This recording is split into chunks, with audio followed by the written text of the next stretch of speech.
ఇదిగో మనకి అసాధ్యం అనిపిస్తుంది, కానీ దేవుడి కోసం మనం పరిచర్యని చేయగలగాలి. మనం అవిశ్వాసులుగా ఉంటాం ఒక్కొక్కసారి, కానీ దేవుడి బిడ్డలుగా విశ్వాసాన్ని మనం వేరే వారికి వెల్లడి చేయాలి. విశ్వాసాన్ని మనం ప్రకటన చేయాలి. ఎలా అంటే క్రియలు లేని విశ్వాసము వ్యర్థము.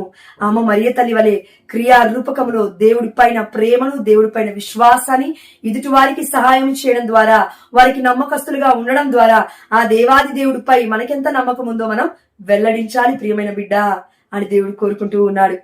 కాబట్టి మనం మొట్టమొదటిగా ఏం ధ్యానించుకున్నామంటే, మరియ తల్లి 2 నెలల గర్భవతి అయినప్పటికీ 6 నెలలు నిండుకొని 7వ నెలలో ఎంటర్ అవ్వబోతూ ఉన్న పరిపూర్ణమైన సంఖ్య 7 అనగా సంపూర్ణమైన సంఖ్య పరిశుద్ధమైన గ్రంథం ప్రకారం. కాబట్టి ఎలిజబెత్తమ్మ గారికి 7వ నెల పడబోతూ ఉండగా అమ్మ మరియ తల్లి 2 నెలల గర్భవతి అయి ఉండగా వెళ్ళింది ఇంటికి. రెండవ అంశం ఏంటంటే, మరి పరమానందాన్ని ఎలా పొందారు?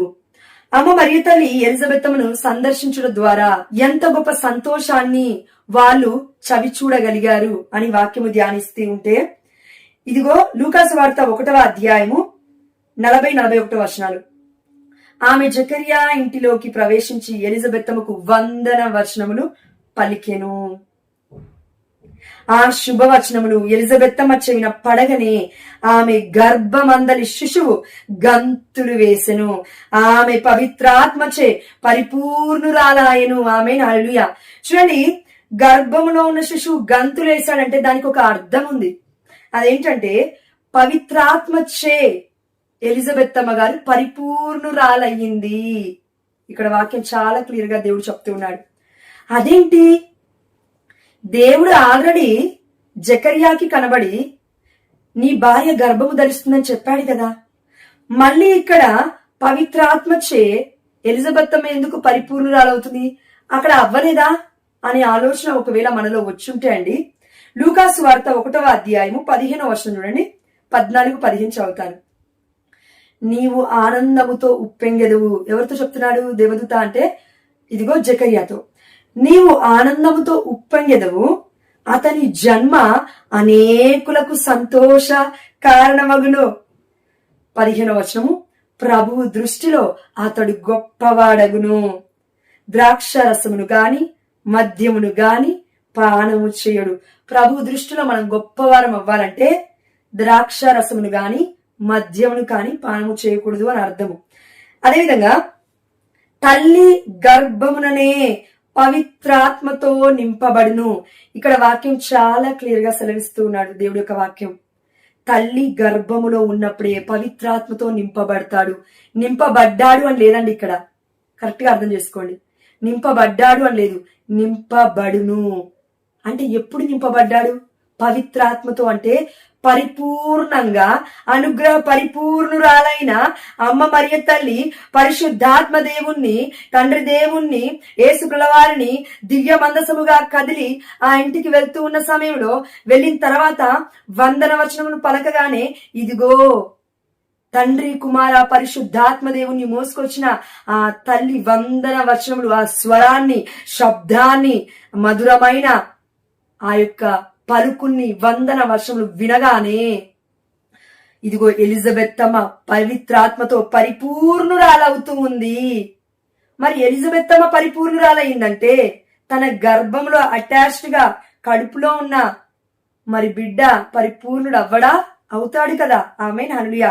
అందుకే తన గర్భములో ఉన్న శిశువు గంతులు వేశాడు. ఇక్కడ 1వ అధ్యాయం 15వ వచనంలోనేమో పవిత్రాత్మతో నింపబడతాడు అనింది. ఇంకా నింపబడలేదు. మరియ తల్లి ఎప్పుడైతే తన ఇంటికి వచ్చిందో దేవుడి ప్రణాళిక చొప్పున నింపబడ్డాడు, పరిపూర్ణురాలయ్యాడు. బప్తిస్మ యోహాను గారు, అదేవిధంగా ఎలిజబెత్తమ్మ గారిని మన కన్నతల్లి అయిన కథోలిక శ్రీ సభ ఏమని ప్రకటిస్తుందంటే పునీతురాలు అని. పునీతులు అని ఎవరిని అంటామండి? పవిత్రమైన జీవితాన్ని, పరిశుద్ధమైన జీవితాన్ని జీవించిన వారినే పునీతులు, పునీతురాళ్ళు అని అంటాం. మనం పునీతుడు, పునీతురాలు అంటాము. అంటే పవిత్రమైన జీవితాన్ని వారు జీవించారు, పరిశుద్ధాత్మ ప్రేరణతో వారు నడిపింపబడ్డారు. అందుకే దేవుడి యొక్క పరమానందం వారిలో నింపబడింది. పవిత్రాత్మ ఎక్కడుంటే, పరిశుద్ధాత్మ దేవుడు ఎక్కడుంటే అక్కడ తప్పకుండా మనం ఆనంద భరితులమవుతాము ప్రియమైన బిడ్డ. కానీ ఆత్మ సహాయం మనకి ఎల్లవెల్లా ఉండగలగాలి. కాబట్టి రోజు మనం అడగాలి దేవుణ్ణి, అయా పరిశుద్ధాత్మ తండ్రి నా మీదకి దిగిరాయ్యా అని. మనందరికీ తెలిసిన విధంగా వైద్య శాస్త్ర పరంగా నిండు గర్భిణి ఎప్పుడు డెలివరీని ప్రసవం ఇస్తుంది ఒక బిడ్డకి అంటే 9 నుండి 10 నెలల వరకు కదండి. ఎస్. అయితే మరియ తల్లికి 2 నెలల గర్భము, అదేవిధంగా ఎలిజబెత్తమ్మ గారికి 6 నెలల గర్భం అయిపోయి 7 నెలలకి ఎంటర్ అవబోతుంది. అయితే 10 నెలలు పడిన తర్వాత ఎలిజబెత్తమ్మ గారు బప్తిస్మ యోహాను గారికి జన్మనిచ్చారు. అది మనకి ఎలా తెలుస్తుంది అంటే లూకా సువార్త 1వ అధ్యాయం 56వ వచనం నుండి, మరియమ్మ 3 మాసములు ఎలిజబెత్తమ్మతో ఉండి పిమ్మట తన ఇంటికి తిరిగిపోయాను. అంటే మరియ తల్లి 3 మాసాలు అక్కడ ఉండి పరిచర్యలు చేసి బప్తిస్మ యోహాను గారు పుట్టగానే ఆ తల్లి తన యొక్క సొంత ఇంటికి తిరిగి పోయింది. చూడండి, ఇక్కడ 3 మాసములు అనుంది. అక్కడ ఆల్రెడీ ఎలిజబెత్తమ్మకి 6వ నెల నిండుతూ ఉంది. 6 + 3 ఎంత? 9 నెలలు. 9 నెలలు గడిచిపోయి 10వ నెల పడబోతూ ఉండగా ఇదిగో జన్మనిచ్చింది బప్తిస్మ యోహాను గారికి. ఇప్పుడు మరియ తల్లికి ఎన్ని నెలలు? 5 నెలలు. కాబట్టి 5 నుండి 6 నెలల వరకు బప్తిస్మ యోహాను గారికి యేసుప్రభుల వారికి వయస్సులో వ్యత్యాసం ఉంది అని మనం కన్నతల్లి అనే కథోలిక శ్రీ సభ కూడా ఇదే ప్రకటిస్తుంది. డైరెక్ట్ గా వాక్యం ఉండాలి అంటే ఉండదండి. ఇలా పరిశుద్ధాత్మ దేవుడు మనకి వివరిస్తాడు, వ్యక్తపరుస్తాడు, పరమ రహస్యాన్ని ప్రకటిస్తాడు. ఇది మొట్టమొదటిగా మనం చూసాం, అవునా? ఎస్. రెండవ అంశం ఏం చూసాము అనంటే మరియ తల్లి ఎలిజబెత్తమ్మను దర్శించినప్పుడు ఇదిగో తన గర్భములో ఉన్న శిశువుతో పాటు ఎలిజబెత్తమ్మతో పాటు అమ్మ మరియ తల్లి కూడా యేసుప్రభుల వారి కూడా ఇదిగో ఆ యొక్క కుటుంబం మొత్తము కూడా అక్కడ పరమానందాన్ని అంటే ఒక పండుగను కొనియాడుతూ ఉన్నారు. ఆ పండుగ పేరేంటంటే పెంతకోస్తు పండుగ, పరిశుద్ధాత్మ పండుగ. పరిశుద్ధాత్మ పండుగలో ఉన్న పరమానందాన్ని అంటే గొప్ప ఆనందాన్ని వారు చవి చూస్తూ ఉన్నారు. మనందరికీ తెలుసండి, అదేంటంటే ఇంకొక వారం రోజుల్లో మనము పెంతకోస్తు పండుగను కొనియాడబోతూ ఉన్నాము. పెంతకోస్తు పండుగ యేసుప్రభుల వారు యోహాను సువార్తలో మనం చూసినాము, శిష్యులకి ఆజ్ఞాపించారు. ఏమని అంటే ఇదిగో మీరు యెరూషలేమును విడిచి ఎక్కడికి వెళ్ళకండి, ఆదరణకర్త మీ వద్దకు వస్తాడు, అప్పుడు మీరు భూ దిగంతముల వరకు నాకు సాక్షులై ఉంటారు అని. అవునా? ఎస్. పెంతకోస్తు పండుగ రానే వచ్చింది. అపోస్తల కార్యం 2వ అధ్యాయంలో వారందరూ కూడి ప్రార్థిస్తూ ఉన్నప్పుడు పరిశుద్ధాత్మ దేవుడు వారి మీదికి అగ్ని నాలుకల రూపంలో దిగి వచ్చి ఉన్నాడు. ఎస్, అవునా? అవును. ఆ పెంతకోస్తు పండుగ రాకముందే పెంతకోస్తు యొక్క అనుభవాన్ని పొందిన అమ్మ మరియ తల్లి శిష్యులందరి మధ్యలో 120 మంది శిష్యుల మధ్యలో అమ్మ మరియ తల్లి ఉంది, ఒక్కటే ఉంది. ఇది మనకు అర్థం కావాలి. చూడండి, యేసుప్రభుల వారు రాకముందే బప్తిస్మ యోహాను పరిశుద్ధాత్మతో పరిపూర్ణురా అయ్యాడు తల్లి గర్భంలో ఉన్నప్పుడే. దాని తర్వాత ప్రకటిస్తూ ఉన్నాడు ఎడారి ప్రాంతంలోకి వెళ్తూ. ఎంత ధైర్యము, ఎంత గొప్ప స్వరము, ఎలుగెత్తి స్వరము నేనే అంటున్నాడు. మరి దేవుడి యొక్క పరిశుద్ధాత్మ కృపని పొందుకున్న బప్తిస్మ యోహాను గారే ఇలా ఉంటే పరిశుద్ధాత్మ ప్రేరణ లేకుండా, పరిశుద్ధాత్మ దేవుడు లేకుండా ఎవరైనా దేవుడి గురించి ప్రకటించగలరా? ప్రకటించలేరు. ప్రకటించాడు బప్తిస్మ యోహాను. కానీ బప్తిస్మ యోహాను కంటే ముందు ఎలిజబెత్తమ్మ పరిపూర్ణురాలు కాకముందు పరిశుద్ధాత్మతో ఎవరు పరిపూర్ణురాలయ్యారు అంటే, దేవుని యొక్క అనుగ్రహమును పొందుకున్నారంటే మరియ తల్లి పరిపూర్ణురాలండి, పరిశుద్ధాత్మతో నింపబడింది. ఆ అమ్మ మరియ తల్లి ఎందుకు అంటే పవిత్రురాలు కాబట్టి పరిశుద్ధాత్మ దేవుణ్ణి అలా తనలో నివసింపజేసుకుంది. దేవుడి కృప చొప్పున ఆ దేవాతి దేవుడే తల్లి పవిత్రతకు ముగ్ధురాలైపోయి ముద్దు బిడ్డగా ఎన్నుకున్నాడు యెహోవా తండ్రి. పరిశుద్ధాత్మ దేవుడికి ప్రియురాలుగా అమ్మ మరియ తల్లి కనబడుతుంది. ఆ దేవాతి దేవుడైన మరి దేవుడి యొక్క కుమారుడైన యేసుప్రభుల వారికి ప్రభువుకి తల్లిగా కనబడుతూ ఉంది మన మరియ తల్లి. ఈ తల్లి కదిలి వస్తుంటే, దివ్య మందసము కదిలి వస్తుంటే ఎంత గొప్పగా ఉంటుంది ఆ అనుభవం. మరేంటి ఆనందపడట్లేము మనందరం? ఈ రోజుల్లో పరిశుద్ధమైన జపమాలను ధ్యానించినప్పుడు మనం ఎందుకు ఆనందంగా లేము? ఎందుకు నిరాశలో బ్రతుకుతూ ఉన్నాము? ఎందుకు నిరీక్షణ లేకుండా జీవిస్తూ ఉన్నాము ప్రియమైన బిడ్డ? కాబట్టి ఇంత గొప్ప పరమ సత్యాన్ని చెప్పిన ఆ యొక్క పరిశుద్ధాత్మ దేవుడికి సమస్త ఘనత మహిమ ప్రభావములు చెల్లిస్తూ ఈ రెండో అంశంలో పరమానందాన్ని వాళ్ళు పొందుకున్నారు పరిశుద్ధాత్మ ప్రభావం చొప్పున అని మనం తెలుసుకున్నాము.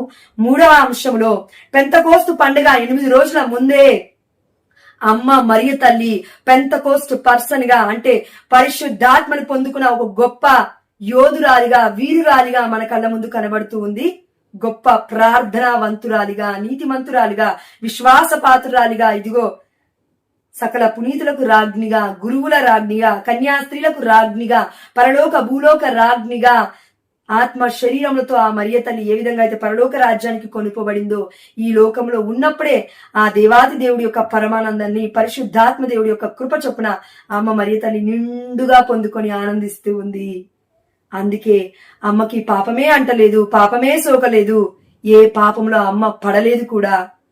ఎందుకంటే పరిశుద్ధాత్మ దేవుడు ఉంటేనే ఇది సాధ్యము ప్రియమైన బిడ్డ. అంటే మరియ తల్లికి చిన్నప్పటి నుండే పరిశుద్ధాత్మ దేవుడి యొక్క అనుగ్రహం ఉంది.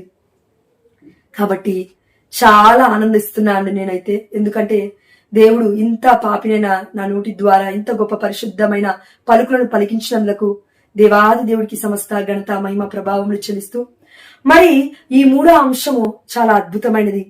పెంతకోస్ట్ పర్సన్ అమ్మ మరియ తల్లి పరిశుద్ధాత్మ ప్రియురాలిగా శిష్యుల కంటే ముందే దేవుడు మనకి పరిచయం చేస్తూ ఉన్నాడు. పెంతకోస్తు పండగకు ముందే అమ్మ మరియ తల్లి ఉంది అని చూపిస్తూ ఉన్నాడు. ఎందుకంటే catechism of the Catholic church 963 paragraph లో మరియ తల్లి మదర్ ఆఫ్ చర్చ్ అని, కన్యా మరియా శ్రీ సభకు, కథోలిక శ్రీ సభకు తల్లి అని ప్రకటిస్తూ ఉంది. అందుకే పెంతకోస్తు పండుగ రోజున కథోలిక శ్రీ సభ పుట్టింది, చర్చ్ పుట్టింది ఆ రోజు. కానీ అంతకంటే ముందే ఎవరు పుట్టారంటే మరియ తల్లి పుట్టి ఉంది. అందుకే ఈ తల్లిని కథోలిక శ్రీ సభకి తల్లిగా మన కన్న తల్లి అయిన కథోలిక శ్రీ సభ ప్రకటిస్తూ ఉంది. ఇది ఆ దేవాది దేవుడే వివరించాడు పరిశుద్ధాత్మ ప్రేరణ ద్వారా. కాబట్టి మరియ తల్లి సాధారణమైన వ్యక్తి కాదండి. దేవుడి యొక్క ప్రణాళికలో అమూల్యమైన దేవుడి బిడ్డ, అమూల్యమైన పాత్ర. అందుకే ఇదిగో నేను దేవుడి దాసురాలను, నీ మాట చొప్పున నాకు జరుగునుగాక అన్న తక్షణమే తల్లి గర్భాన్ని ధరించుకుంది. కాబట్టి అమ్మ మరియ తల్లి గర్భములో యేసుప్రభుల వారు జీవాన్ని పొందుకున్నాడు. యేసుప్రభుల వారు జీవమై ఉన్నాడు. అవునా? నేనే మార్గం, నేనే సత్యం, నేనే జీవం. అంటే యేసుప్రభుల వారు పుట్టారు అంటే చర్చ్ పుట్టింది. చర్చ్ కు ఉన్న పేరేంటి? యేసుక్రీస్తుల వారు శ్రీ సభకి, చర్చ్ కి శిరస్సు అయి ఉన్నారు, తలగా ఉన్నారు. మనమందరం యేసుప్రభుల వారి యొక్క శరీరంలోని భాగాలుగా ఉన్నాము. ఈ శిరస్సుకు జన్మనిచ్చిన ఆ తల్లి ఈ శరీర భాగాలకు కూడా జన్మనివ్వదా? ఇస్తుంది కదా. కాబట్టి మనం అందరం కూడా, ఈ ప్రపంచం మొత్తము కూడా అమ్మ మరియ తల్లికి ఆధ్యాత్మికమైన బిడ్డలుగా ఆ దేవాతి దేవుడు చేశాడు. ఎందుకంటే తన విధేయత ద్వారా అమ్మ మరియ తల్లి ఆ దేవాతి దేవుడి యొక్క హృదయంలో స్థానాన్ని సంపాదించుకుంది. కాబట్టి అదేవిధంగా తండ్రి దేవుడైన యెహోవా ప్రణాళికలో ఆ తల్లి ముద్దు బిడ్డగా మరియ తల్లి ఈ లోకానికి మర్మమై దాగి ఉంది. ఇప్పటికీ కూడా ఎంతో మంది బిడ్డలకు అర్థం కావట్లేదండి దేవుడి ప్రణాళిక. ఎందుకంటే అది దైవ ప్రణాళిక. అర్థమైతే మనం దేవుళ్ళం అవుతాం కదా, మరి మనుషులం ఎందుకు అవుతాం? మనమందరం కూడా పరిశుద్ధాత్మ ప్రేరణతో నడిపింపబడిముగాక. పెంతకోస్తు పండుగ రోజున అత్యద్భుతంగా పరిశుద్ధాత్మ దేవుడి యొక్క అగ్నిని మనము అనుభవించాలి అంటే అమ్మ మరియ తల్లి యొక్క మధ్యస్థ ప్రార్థన తప్పకుండా అడగాలి. ఇదే పరిశుద్ధాత్మ దేవుడు ఈ రోజు రివీల్ చేసిన పరమ రహస్యము. దేవుడు మనల్ని దీవించి జ్ఞానవంతులుగా నిలబెట్టునుగాక. ఆమేన్. హల్లెలూయా.